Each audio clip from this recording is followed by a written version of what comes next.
Beverly Hills Cop Axel F is the new Netflix film and marks the 4th film for Eddie Murphy in the franchise. So today, let's rank them all from worst to best.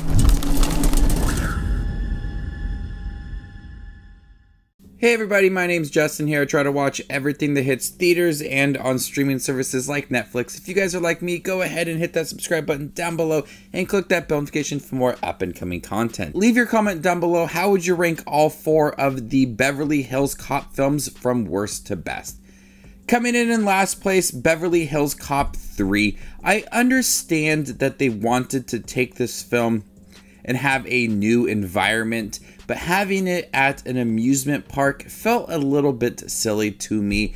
You had your typical Eddie Murphy jokes and thrills throughout this movie, and I don't think that this 3rd film is a bad film, but it lacks some clever sequences for Eddie Murphy and ends up being a generic buddy cop film with an environment that does switch it up, but overall doesn't really amount to much. I did miss having Taggart in here and having that relationship between Taggart, Billy, and Axel Foley. Instead, we have John Flint that replaces Taggart, and that relationship is not as strong as the previous 2 films. Like I said, it's not a terrible movie. There are some cool sequences in here, especially with Axel Foley and the amusement park ride and saving the children. There are some thrilling scenes throughout, but for the most part, this is a pretty generic film that misses the mark and doesn't have the most amount of humor. It ends up being a little bit silly at times. Coming in 3rd place, Beverly Hills Cop Axel F, the newest film on Netflix. It ends up being a more serious take for Axel Foley. It does have some of your typical wisecracking jokes from Eddie Murphy,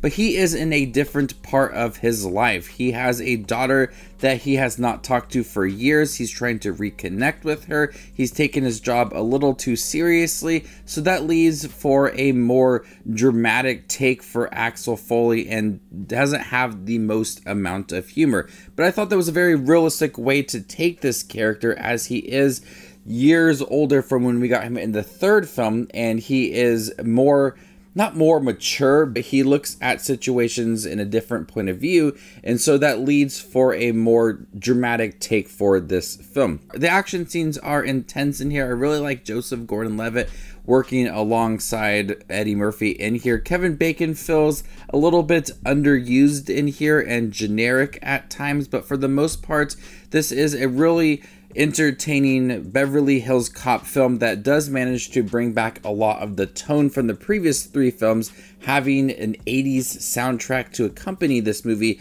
There's occasionally some updated music throughout. Eddie Murphy is great in here. He feels more quiet at times. He does have his typical jokes and he laughs quite often in here. You can tell he's having a good time in here. When it needs to be more toned down, he's there to deliver a more dramatic performance. Coming in 2nd place, Beverly Hills Cop. The first film that started all with Eddie Murphy. It's really entertaining. Some of the buddy cop aspect to it, the villains in here feel a little bit generic, even for the time that it was released. But it does a great job introducing the character. He takes his job a little too seriously. He likes to go undercover and have fun with it. The jokes are there. The action's there. There's just a few times that the film is not as memorable as the environment for the 3rd movie, or the relationship between Taggart and Billy and Axel Foley in the 2nd film. There are things in here that feel a little bit outdated and not as memorable as other entries within this franchise. But I really did like this film.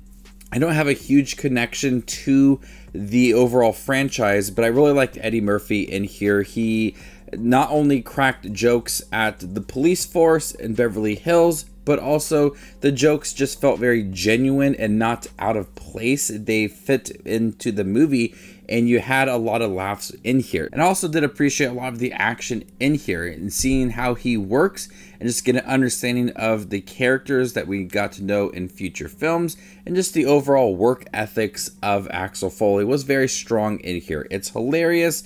Eddie Murphy is great. It's just an overall entertaining film, but there are things that I like more about other movies, but I still think that this is a really fun film. Coming in first place, Beverly Hills Cop II. What makes this film work so well compared to that first film is that it takes everything the first film did and expand on it. You have more intense villains. You have a stronger, more genuine relationship between Billy Taggart and Axel Foley.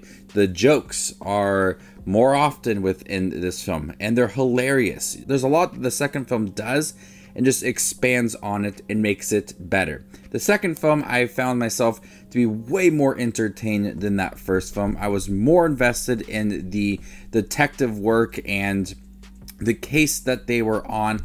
That was all really intriguing to me. With a different director, you have a different style to it, and it really honed in on the action and the relationships along the way, and the mixture of the humor and action was a nice balance. You have a lot of really nicely timed jokes from Eddie Murphy, but also you got a lot of action scenes that never feel over the top. Tony Scott was able to just give us a great comedy film with a lot of great action, and it's my favorite Beverly Hills Cop film. So there you guys have it, all 4 Beverly Hills Cop movies ranked worst to best. How would you rank them? Let me know in the comment section down below, and stay tuned for more up and coming content like this.